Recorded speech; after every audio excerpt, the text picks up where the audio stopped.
मिथिला के बेटी छी तकर कने गुमान करे छी। मिथिला के बेटी छी तकर कने गुमान करे छी। हम कुमारी सोनी, हम दिव्यांशी झा। अहाँ समस्त मैथिली गीत माला सुननिहार श्रोता सबके दुनू कल जोड़ कऽ प्रणाम करे छी। मैथिली गीत माला में आई हमर पहिल गीत है। ए प्रतियोगिता में अहाँ सब गोटा लाइक शेयर कमेंट जरूर करब आ अपन आशीर्वाद स्वरूप में जतेक अहाँ सब लाइक शेयर कमेंट करबै ततेक हम सब ब्यास सबके प्रोत्साहन भेटतै। 60 बरस के छठी मोर प्रीतम, मोर बरस नादान यो, निर्धन के बेटी बन जग में साहब कतेक अपमान यो, निर्धन के बेटी बन जग में साहब कतेक अपमान यो। काका खोजला बड़े नहीं भेटलनी, जो भेटलनी तो दामने पाटलनी। काका खोजला बड़े नहीं भेटलनी, जो भेटलनी तो दामने पाटलनी।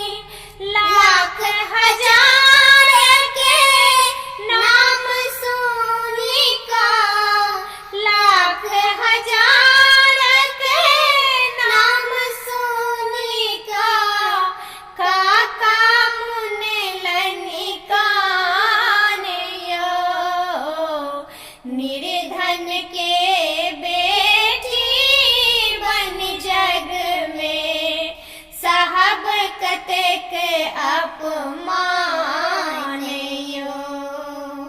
बाप गरीब छथि माय की करती, बेटी देखी मन ही मन झखती। बाप गरीब छथि माय की करती, बेटी देखी मन ही मन झखती। बहिन के आँखी में लोर देखी का, भैया दे जथि प्राण यो, निर्धन के बेटी बन जग में साहब कतेक अपमान यो। श्याम रंग ओ चलत उचक्का, मुँह नहीं कान से हो लेते टक्का। श्याम रंग ओ चलत उचक्का, मुँह नहीं कान से हो लेते टक्का। तेहनो बड़ के बाप मुदित मन, तेहनो बड़ के बाप मुदित मन, ऐठल चलत उतान यो, निर्धन के बेटी बन जग में साहब कतेक अपमान यो। धनवानक झड़ कलसन बेटी, तकरो ले सोना के पेटी। धनवानक झड़ कलसन बेटी, तकरो ले सोना के पेटी। हम सियासी दूरक भूखल, हम पियासी दूरक भूखल, अधलाही मुख पान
के अपू